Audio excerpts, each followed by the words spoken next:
Okay, so I finally watched The Amazing Spider-Man 2. I have a couple things to say about it, so I'm gonna make a video. Um, I'm sorry my videos have been kind of sporadic recently. Like, I should have just, done this video as soon as watched it the first time to get my initial reaction.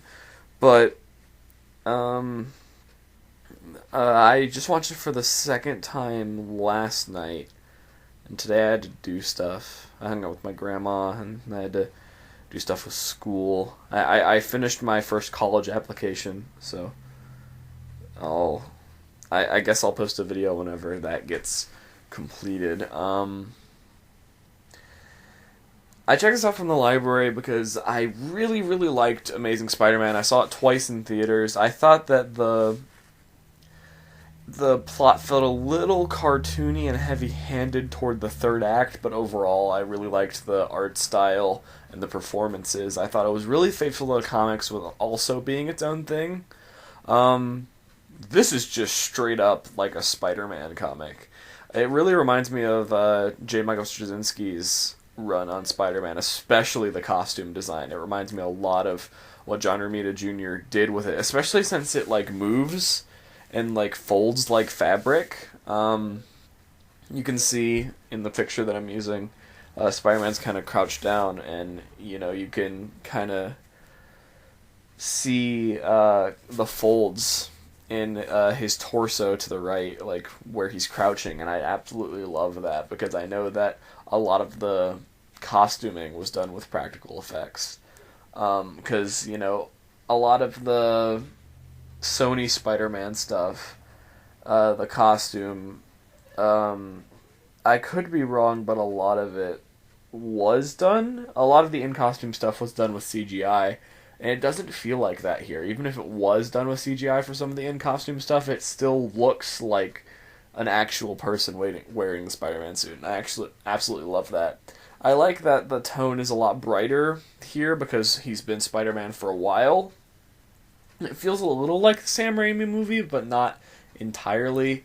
Um, it just feels like a Spider-Man comic. I think it has the same problem in the third act. The plot feels heavy-handed because what I would have done with this movie is have this be Electro's movie with the Osborns kind of in the background, like it was in the first movie, where it's the Lizard's movie, but Norman Osborn is extremely present in the background, even though he never appears in the actual film. I would have kept that same theme here, but would have started integrating more Osborn stuff with Harry, and have the Green Goblin be the big villain for the next movie. I do think the ending is one of the best thematic endings that you could have gone with this movie.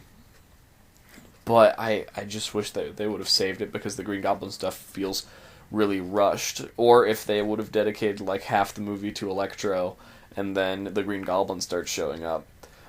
I a lot of people really don't like Electro. I was listening to the spoiler cast on this after I watched it on Geekvolution, and Captain Logan said that he could see a cut of this movie where Electro is pretty much cut out, and it would be kind of inconsequential.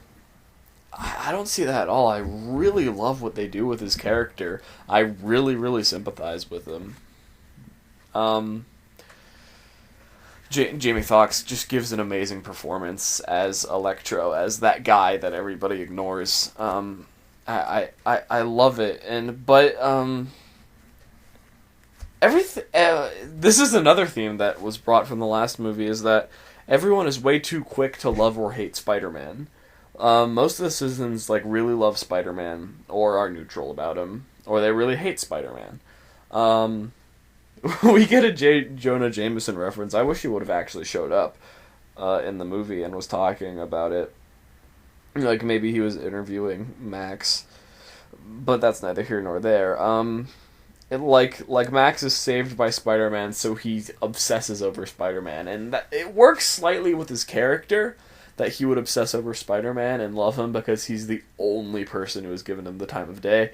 But how he's so quick to turn on Spider-Man, I if they had played that scene a little differently, where he first like goes to Times Square.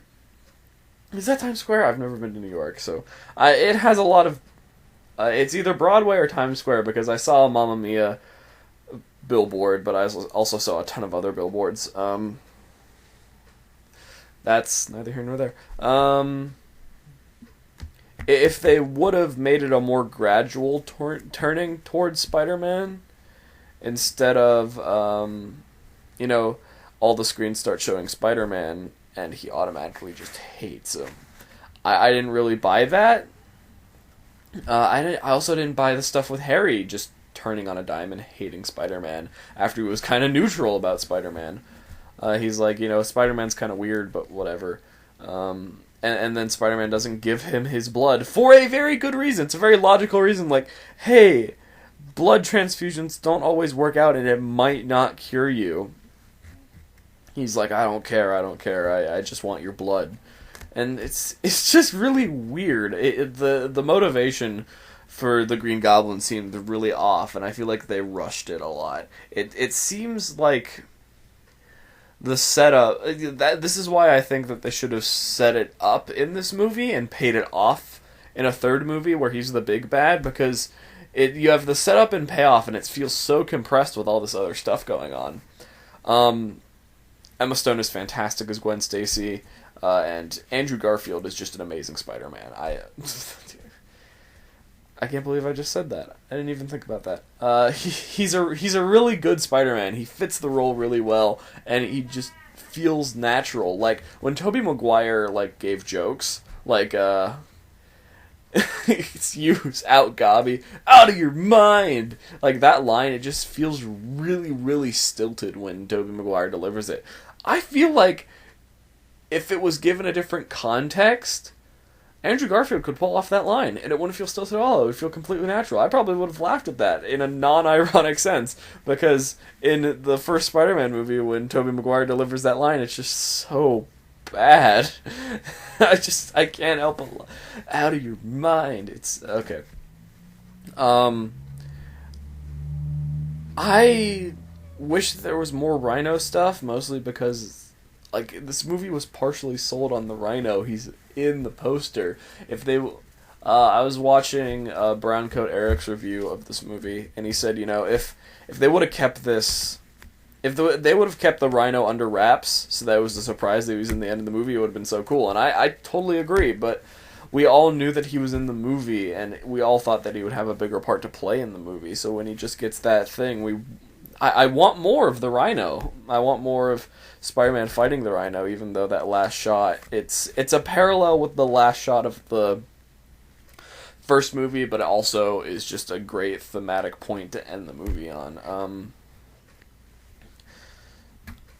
I can't really say, I know that this is the end of this universe, and I really wish that it wasn't, because I know Tom Holland is going to be Spider-Man in the MCU. I don't know if they're making Amazing Spider-Man 3, if they're still gonna do that. If they do, I'm really interested to see what they do or what villains they use.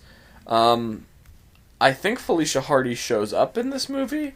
Norman Osborn's assistant is named Felicia, but I don't know if it's I don't know if it's Black Cat.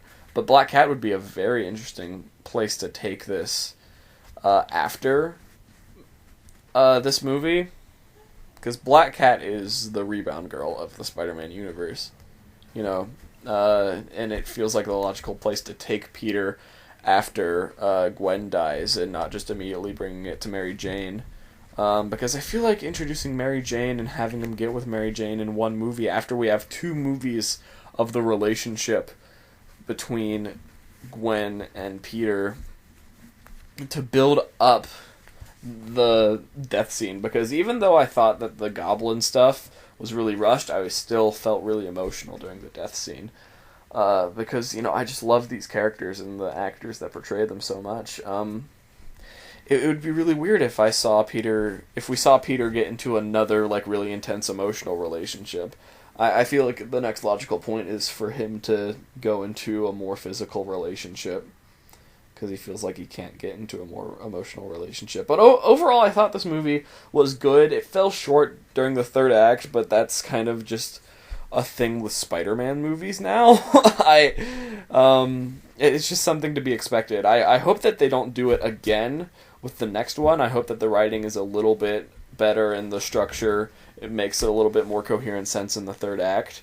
If they keep it focused on one villain, I could see that, and they leave the Sinister Six for another movie.